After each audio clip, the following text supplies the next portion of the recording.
Advocate Mahfuzul Haque, আপনার কাছে প্রশ্নটা একটু সহজ করে করি, যে বিষয় হলো আন্তর্জাতিকভাবে যদি দেখেন, মুসলিমদের রক্ত দিয়ে হাত রঞ্জিত আমেরিকার, তাতে কোনো সন্দেহ নাই। 2 নাম্বার, উইঘুরে মুসলিমদেরকে যেভাবে নির্যাতন করছে চীন, সেটা সবার জানা। আমার প্রশ্ন হলো, জামাতের তাদের মানে অনেক জায়গাতে কারেকশন নিয়ে এসছে যেখানে ইসলাম শব্দটাও নেই। একটা আমার সামনে একটা দেখিয়েছিলেন একজন এসে আলোচক, তিনি বলেছেন যে তার ওই সদস্য যে ফর্ম আছে শপথের বিষয়ে, সেখানেও ইসলাম শব্দটা নাই। আমার প্রশ্ন হলো, শুধুই কি ক্ষমতার জন্য যাদের হাত মুসলিমদের রক্তে রঞ্জিত তাদের সঙ্গে বন্ধুত্ব? জি, ধন্যবাদ আপনাকে। আপনার প্রশ্নের উত্তর দেব। এর আগে আমি একটু ভাইকে যে প্রশ্নটা করছিলেন সেটার বিষয়ে ব্যাপারে একটু সাপ্লিমেন্ট করতে চাই। আধিপত্যবাদ বিরোধী শক্তির ব্যাপারে বা বিএনপির আগের অবস্থান এখনকার অবস্থান নমনীয়তা বা ভাই অবশ্যই স্বীকার করেন নাই, কিন্তু আমি কয়েকটা বিষয় আপনাকে একটু তুলে ধরতে চাই।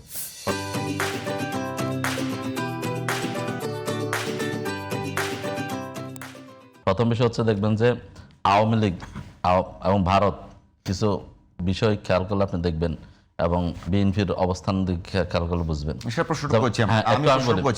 আওয়ামী লীগ এবং ভারত বিষয়ে বিএনপি নরম। নরম। প্রথম বিষয় হচ্ছে, দেখবেন আওয়ামী লীগ যে ভাষায় কথা বলতো, একাত্তর নিয়ে ৭১-এর চেতনা ব্যবসা যেটা করতো, এখন দেখবেন যে বিএনপি সেটা নতুন করে শুরু করছে। সেই জায়গায় এখন শুরু করছে। আপনি দেখবেন যখন আওয়ামী লীগ ৭১ নিয়ে ব্যবসা করতো, তখন কিন্তু বিএনপি কি বলতো, খালেদা জিয়া কি বলতো, খালেদা বলতো না, নিজামী, মুজাহিদ, গোলাম আজম এরা হচ্ছে দেশপ্রেমিক, এরা হচ্ছে যে আধিপত্যবাদের বিরুদ্ধে, এরা হচ্ছে যে গণতন্ত্রের পক্ষে, এদেরকে শুধুমাত্র বিরোধিতার কারণে এদেরকে ফাঁসি দেওয়া হচ্ছে।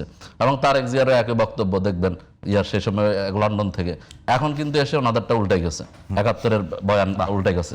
দ্বিতীয় বিষয়, আওয়ামী লীগের ব্যাপারে দেখবেন ওনাদের অবস্থান আগের চেয়ে অনেক নমনীয়। আওয়ামী লীগের সাথে আমি একটা উদাহরণ, যে আমার এলাকার কথা যদি বলি, জামাতের মধ্যে কিছু নাই, হাতিয়ার মধ্যে বলে, হাতিয়ার কথা বলি, গতকাল তারেক জিয়া বক্তব্য দিচ্ছেন এই হাতিয়ার ইয়েতে আপনারা অনেক দেখেছেন অনেকে অনলাইনে, কিন্তু ওইখানেই দেখবেন যে আওয়ামী লীগের যারা চেয়ারম্যান ছিল, ছিল উপজেলা বিভিন্ন পর্যায়ের নেতৃবৃন্দ ছিল, সবাই সেদিনেই মঞ্চে উঠছে শামীমের সাথে।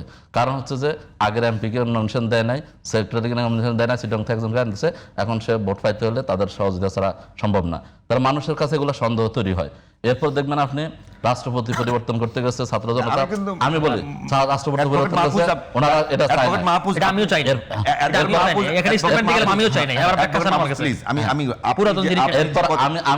কথাগুলো বলবেন, সে কথাগুলো সবগুলোই আমার কানে লেগেছে। আমি প্রশ্ন করেছি যে বিএনপির সুর নরম, বিএনপি আওয়ামী লীগ এবং ভারত বিষয়ে অনেক বেশি নরম। আমার প্রশ্ন হলো জামাতের কাছে, জামাত এবং ইসলামী দলগুলো যারা উইঘুরে মুসলমানদের উপর যখন হামলা হয়েছে এই বাইতুল মোকাররমের সামনে, তারা অনেক আন্দোলন করেছে ইসলামী দলগুলো। যখন মানে মিডল ইস্টে আমেরিকা অসংখ্য মুসলমানদেরকে তারা করেছে, মানে হত্যাযজ্ঞ চালিয়েছে, তখন এই ইসলামী দলগুলো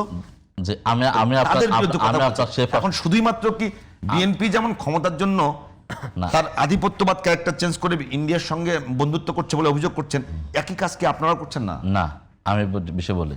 আপনি প্রথম বিষয় হচ্ছে যে এখনো যখন চীনের সাথে হিকমত অবলম্বন করছেন না, এখন যখন চীনে উইঘুরে যখন মুসলমানরা নির্যাতিত হয়, আমরা সেটা প্রতিবাদ করি। আপনি কথাটা বলতে দেন। এরপরে এখনো যখন আমেরিকা ভেনেজুয়েলা হামলা করে বা ইয়াতে হামলা করে মিডল ইস্টে, আমরা সেটা প্রতিবাদ করি। সবার আগে আমরাই করি, অন্য কারো সাথে। এরপর হচ্ছে যে এখনো আপনি দেখবেন যে এখন আপনি বলেন একটা বিষয় আমি বলি, ইরানের বিষয়ে আপনাদের এখন বক্তব্য আছে? এখনো আমরা মুসলমান যেখানে নির্যাতিত হচ্ছে, যেখানে আক্রমণের শিকার হচ্ছে, আমরা সেটার বিপক্ষে। আমাদের বন্ধুত্ব করতেছে না, আমি বন্ধুত্ব না, আমি বন্ধুত্ব না, বিষয়টা আপনি বলেন। আপনি ভারতে কি মুসলমানরা নির্যাতিত হচ্ছে না? কাশ্মীরে হচ্ছে না, বিভিন্ন রাষ্ট্র হচ্ছে না, বিভিন্ন না হচ্ছে কিনা? আপনি কার কাছে যাবেন? আপনি এখন আমি আগে প্রথম যে কথা বলছি, বাংলাদেশের ফরেন পলিসির যে মূলনীতির কথা বলছি, আমরা কারো সাথে কি না, আমরা শত্রুতা করে আমি দরজা বন্ধ করে রাখতে পারবো না। আমার সবার সাথে সম্পর্ক থাকবে, কিন্তু সেটা গোলামের পর্যায়ে যাবে না, সেটা আমার স্বার্থকে ক্ষুণ্ণ করে যাবে না, সেটা কোনো মুসলমানের উপর আক্রমণ হলে আমি সেখানে চুপ থাকবো না, আমি সেটা প্রতিবাদ করব, সেটা আনুষ্ঠানিকভাবে প্রতিবাদ করব, সেটা রাষ্ট্রে প্রতিবাদ করব, কিন্তু আমি কি সেখানে অ্যাটাক করার মতো ক্ষমতা আমার আছে কিনা, বা সেখানে আমার বন্ধ করে দেওয়ার ক্ষমতা আমার আছে কিনা, সেটা এক জিনিস। আর আমার প্রতিবাদ, আমার ভাষা, আর হচ্ছে যে আমি কারোর সাথে যোগাযোগ করবো না। যে ইরানের কথা বলেন, ইরান কি সব ওখানে কি জাতিসংঘের অধিবেশনে কি যারা যায় না, তারা কি সেখানে কূটনীতিক নাই? মানে আমি বিভিন্ন পর্যায়ে বলি। তাহলে আপনি যদি আপনি চীনের কথা বলছেন, চীনের কথা বলেন, না আমি বলছি যে আমার সম্পর্ক সম্পর্ক রাখা, আমি কিন্তু বুঝিনি সম্পর্ক রাখা এবং কেউ কাউকে ক্ষমতায় আসতে সহযোগিতা করা, এই দুটার মধ্যে একটু পার্থক্য আছে। না, এখন আমরা তো এটা মনে করি না যে কেউ আমাদেরকে ক্ষমতায় আসতে সহযোগিতা করতেছে। আপনি কি আপনি এটা অন্যভাবে যদি আপনি মিন করেন, এটা জনগণের প্রতি অবমূল্যায়ন হবে এবং যাতে দেশের সার্বভৌমত্ব নিয়ে অভিযোগ তো অনেকে করবে, কিন্তু আপনি বাস্তবতা দেখতে হবে। আমরা জামাত ইসলামী কোনো শর্টকাট ওয়েতে ক্ষমতায় আসার জন্য বা তারা কোনো দল না। এই পর্যায়ে আসতে গিয়ে জামাত ইসলামী সেই 1941 সালে প্রতিষ্ঠার পর থেকে আজকের পর্যায়ে আসতে কত ঘাত প্রতিঘাত পার হয়ে আজকের পর্যায়ে আসতেছে। এই আন্দোলনের জামাতের আমির শহীদ হয়েছে, সেক্রেটারি জেনারেল শহীদ হয়েছে, নায়েবে আমির শহীদ হয়েছে, প্রথম সারির 11 জন শহীদ হয়েছে, হাজার হাজার নেতাকর্মী গুম খুনের শিকার হয়েছে। আমরা কারোর কাছে যদি কারো করুণা চাইতাম বা কারোর উপর নির্ভর করে ক্ষমতা আসতে চাইতাম, তাহলে হয়তো আমাদেরকে এত ঘাত প্রতিঘাত, এত জীবন, এত রক্ত দিয়ে আজকের এই পর্যায়ে আসতে হতো না। অতএব অন্য কারোর সাথে জামাত ইসলামী যদি আপনি ওইভাবে গোলান বা অভিযোগ করেন, সেটা কিন্তু জামাতের প্রতি একটা জুলুম।